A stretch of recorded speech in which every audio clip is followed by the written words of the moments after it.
My friend just seemed completely different. Like, it was like, who is this person in front of me? Normally she's really bubbly, we have a good laugh. I was just watching it, getting more and more concerned.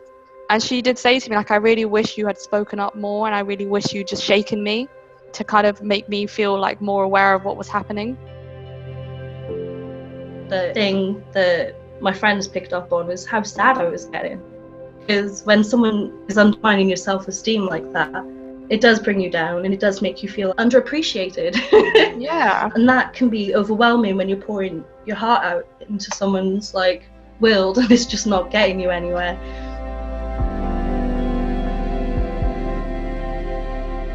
My name is Rita, and this is the Friends Can Tell podcast. National research has shown that young people experience the highest rates of relationship abuse of any age group. When we experience toxic behaviour in a relationship, a close friend is the person that young people are most likely to go to for help. 90% of young people have tried to support a friend in this situation, but 83% said that self-doubt about how to best help gets in the way. In this podcast, you're going to hear a conversation between myself and Angie, where we share our different experiences of toxic relationships. My experience supporting a friend facing controlling behaviours in a relationship, and Angie's experience of abuse in a relationship, which her friends helped her to leave. This is the first time we'd spoken. Just a warning that this conversation contains descriptions of relationship abuse and violence. Hi, my name's Angie. It's nice to meet you. Nice to meet you too. Can you see me? I can see you. Oh, perfect. Good. How are you doing? I'm doing pretty well, actually. How are you doing? I'm not bad. It's not a bad day at work today, so it makes you feel better, even if the weather isn't that great. So have you had like any experience yourself with abuse, or is it more just like your friends? Yeah, me personally, I don't believe I've gone through any cases of emotional or any kind of toxic environment in a relationship, but it is more just speaking from the lessons I've learned through how my friends have gone through things, and actually just reflecting on what I could have done better as a friend. And also I'd be really interested to see like if you agree with what I say, or if you think maybe I am going down the wrong path. So that's really what I would love to gain from today. Yeah. How about yourself? Yeah, I've had a little bit of first-hand experience in like in an abusive relationship, and it was my friends that basically got me out of it. So when it first started, I basically dropped out of uni because my dad had gone into a coma, and then I just sort of like ended up getting into this really intense relationship and like moving in with him, befriending his housemates and like his set of friends. And then it wasn't for like a few months until I realized that he was making fun of me in front of his friends and stuff. But basically he strangled me just God. out of the blue. Yeah, he was like, I don't know, at the time I like excused it too much, like over rationalizing it. I thought he was going through psychosis or like a mental breakdown at the time, but he said afterwards that he did it because he thought he could, and like I think that goes to show the level of yeah. So yeah. Well, it's insane that you made it through, you picked it up, and at such a young age as well. Like, I feel like when you're younger, you, like you said, you rationalize things because you've not experienced things a lot of the time, and you don't know a lot of the time if this is just ups and downs of a relationship, this is what it's like being with someone versus what could actually be, what you went through, a really toxic relationship. Yeah, and like I think he blamed me for like our finances like not being great, and like yeah, he would kind of like trade snacks and stuff for like affection or whatever. That's manipulation. Yeah, like proper. Very manipulative. Yeah, and like in like a really weird way that doesn't, it makes you feel cared for, but then it makes you feel like you're being bought, doesn't it? And like, yeah. The first thing that my friends picked up on was how sad I was getting. Because when someone is undermining your self-esteem like that, it does bring you down and it does make you feel like, underappreciated. Yeah, absolutely. Yeah, and that can be overwhelming when you're pouring your heart out into someone's like world and it's just not getting you anywhere. Well, I Um, mean, you're amazing to have gotten through it and to actually realize now that all those different red flags, and then you can go back and support your friends. It's unfair that we have to go through that, or people have to go through that to kind of make it out the other side and know what's right and what's wrong. yeah. And like, I think the best thing that my friends did was intervene. Mm, And like, as much as that can be a really hard thing to do, especially in a new relationship, to like take your friend yeah. to the side and be like, look, is everything okay? But if it wasn't for that, then I would probably still be putting up with it. Do you know what I Yeah. mean? How did your friends intervene? Like, what did they say to you? I think they were like talking to themselves about it first, just to make sure that they were both on the same page. But like, yeah, they just took me to the side and they were like, I don't think that they care how they make you feel. And like, they pointed out that people have natural blind spots, don't they? Mm, And then abusers tend to sort of like notice where the yeah, blind spots are and then hide there and like, just like spin darkness into it. yeah. And like, do you know what? Nah. Yeah, They exactly. noticed that, and Yeah. it helped me like sort of realize when he was doing it, and then when I was standing up for myself, they were the ones who kept validating me and like actually saying like, yeah, basically I'm not the one being unreasonable here. And like that Yeah. was important for the courage to leave.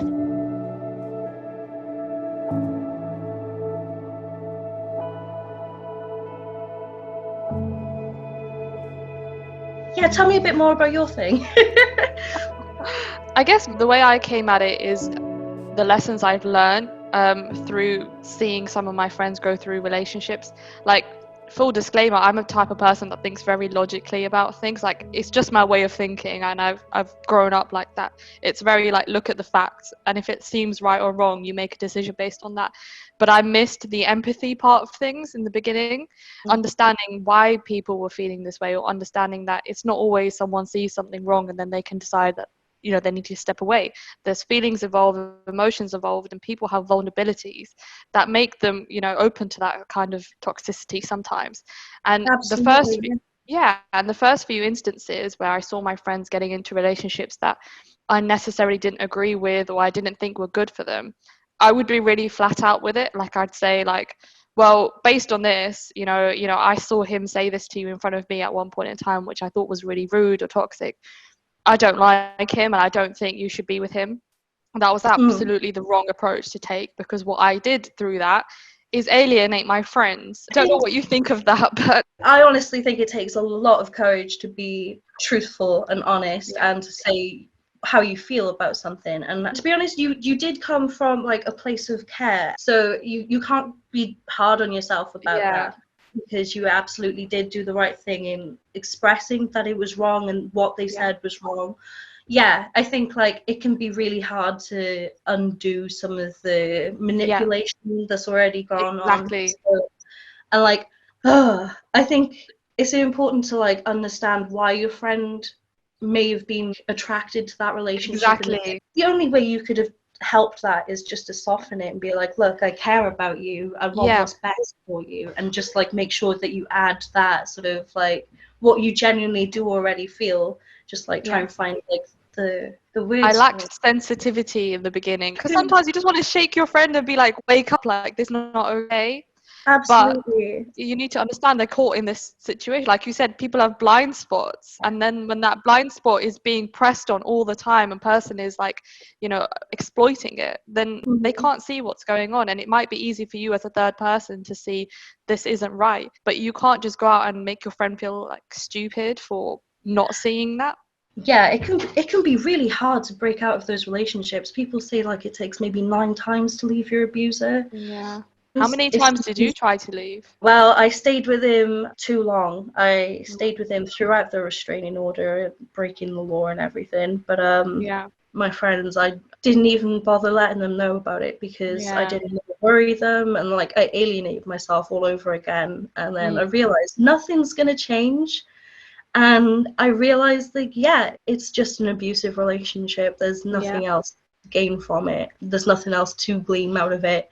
And like, yeah, sometimes it's not based on truth, and sometimes it's not based on love. I realized that this isn't making me happy. Like, this is still draining me. This is still not love. Yeah.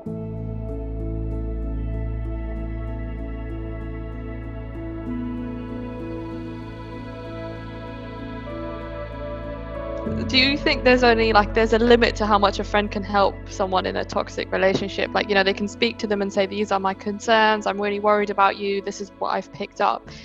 But how much more do you think a friend can do to help that situation? If you can make time for them and like just try and like pull them away from it for like even an hour or two, like a week or something, yeah, just try and be there for them and like give them a place for them to be themselves. In my position, I was really vulnerable after the whole strangling incident. I think they realized that I was scared, and that's when they took it out of my hands, and they were like, right, we need to phone the police. And they did. And yeah, they were right to do it. Do you think you would have called the police if your friends hadn't stepped in? No. Yeah. So sometimes it's important to step in, like obviously ask them how they feel about it. Yeah. Because I know there's a lot of stigma against going to the police for these things, like absolutely, you don't be a rat or a snitch or whatever. But your safety comes first. If that person does not respect your safety, then they are dangerous. They should not be around other people.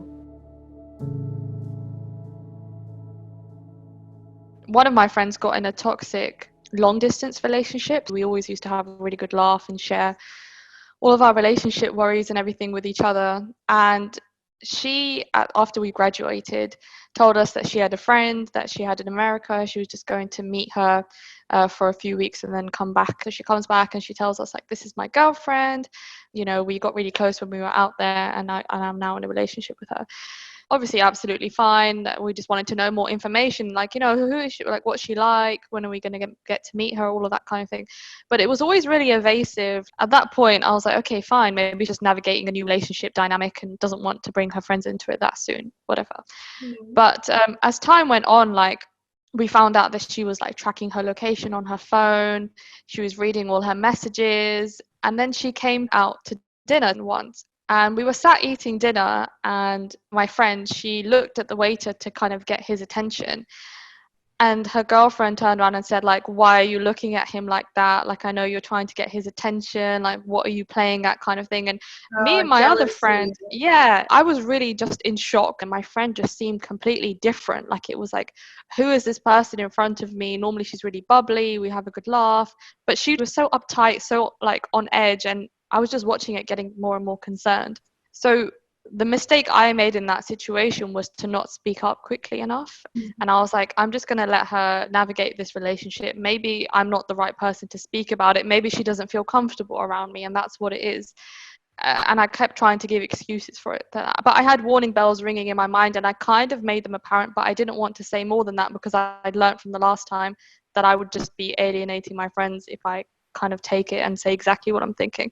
And then what ensued after that was a really toxic relationship for her that she couldn't speak to us about, because she just couldn't feel like she could. And it got to the point where she was constantly being tracked. She's now finally, like, she came out of the relationship, like, she had to go to therapy afterwards to relearn everything again after being in that relationship for like near 3 years. And I said to her, I said, you know, when I was around you guys, I was getting really odd vibes, and I tried to make you aware of it, but I could feel like you were resisting and you were kind of shutting yourself off. So I left it. And she did say to me, like, I really wish you had spoken up more, and I really wish you just shaken me to kind of make me feel like more aware of what was happening. It can be cruel sometimes, because like you can hold yourself to standards of what you know now, but you didn't want to assume. And like, I understand that, but like, trust your instincts. And like, if someone else also agreed with you, then the odds are that is a little bit sus. Definitely. Exactly.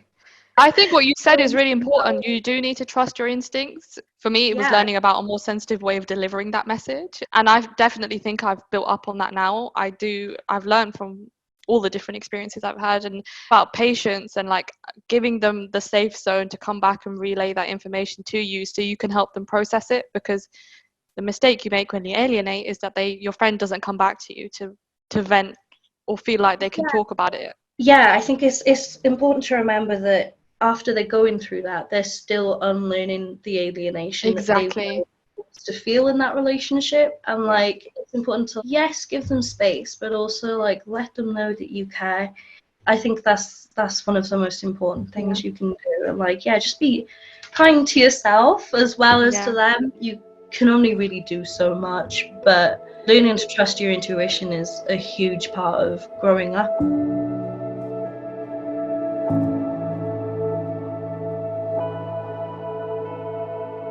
Having gone through what you've gone through now, when you see a friend potentially being in a toxic relationship, how do you like respond to it?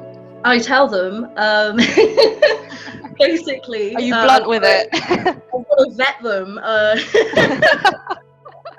I do trust my instincts now because obviously having them tested in situations like that, it does lead you to sort of remembering that you do know best. Because like the first time I met my ex, it was really weird. The way he looked at me is like there was like a mental connection, and I heard in my brain like, this guy wants to kill you.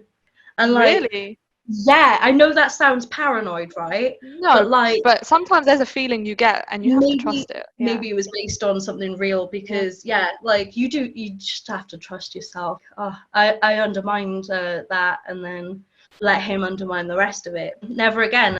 I trust my instincts when it comes to like listening to people, what they say and like how they say it. Let your friend know how much they're worth. And you have to constantly remind yourself that that's the basic that you deserve.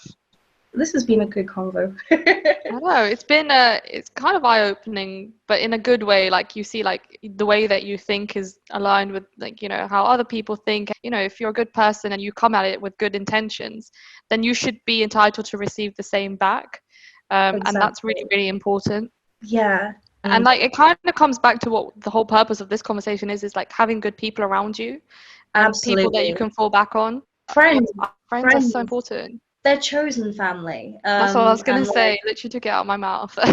Yeah, I don't know if you've heard that saying, the blood of the covenant is thicker than the water of the uterus, but like it goes to show that it's not necessarily what you're handed in life. It's how you form things from that. And that can be from friendship to chosen family to soulmates to finding finding your own family out in the future. I think it's about remembering your strength as a person, the value that you have. Absolutely. And the importance of the people around you, I think, as well. This podcast was brought to you by the Friends Can Tell campaign, which raises awareness of how young women and non-binary young people can support friends who experience toxic behaviour or abuse in their relationships. The experiences Angie and I shared were our personal stories and opinions. If you'd like advice on the safest ways you can help your friends and support the campaign, you'll find these in our show notes, available on your podcast platform or at yourbestfriend.org.uk/podcast. All of the conversations in the Friends Can Tell series are available now for you to listen. This podcast was made with me, Rita, and Angie. It was created by On Our Radar and produced by Chris Walter, Chloe Cheeseman, and Sarah Cudden.